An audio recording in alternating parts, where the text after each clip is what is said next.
Does anyone agree with me that assorted stationery is actually slightly mesmerising? You see it in a shop and you know that nowhere else is it aligned like that. It's really quite beautiful. Hey everyone, it's Pete again. I'm filling in for Michelle. That might be happening for the time being now. Anyway, it isn't a themed week this week, so I'm a little disorientated. I thought I might talk to you about creativity. I've been busy as hell this week just writing, and I'm actually a little reluctant to say that.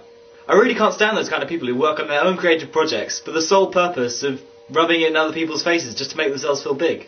You know what I mean, people who say stuff like, yeah, just recently I've been working on my romance novel, screenplay, biblical tapestry. They just drop it randomly into conversations to try and show you how successful they like to think they are. Don't you see that the value of an artwork comes from others' natural, unguided appreciation of it? Not you forcing them to be interested. Man driving his narrowboat in the pouring rain, I salute you. Oh, never eat grapes after drinking coffee. Where was I? Oh yeah, alienation through personal creative projects. But yeah, is it just me who's noticed this? Or does anyone else feel the same? Do you ever feel slightly awkward over any work you have going?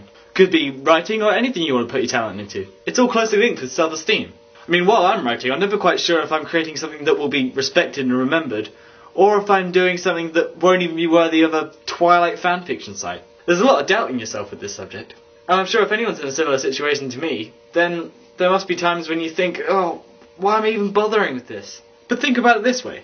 If you don't do it, who will? Now you might say someone much better suited for it, but what if you're that person? And what if everyone took that attitude? What would we be left with? Stephanie Meyer books would occupy 100% of the shelves rather than just 93%. So I think that if there's that tiny chance that you might be the best, then the risk is worth taking. Why not? The only person to put your confidence down is yourself. Oh, I love you, sickly optimism. I'm going to go now before I start sounding like an aspirational Disney song. Thanks very much for watching, and I'll see you soon.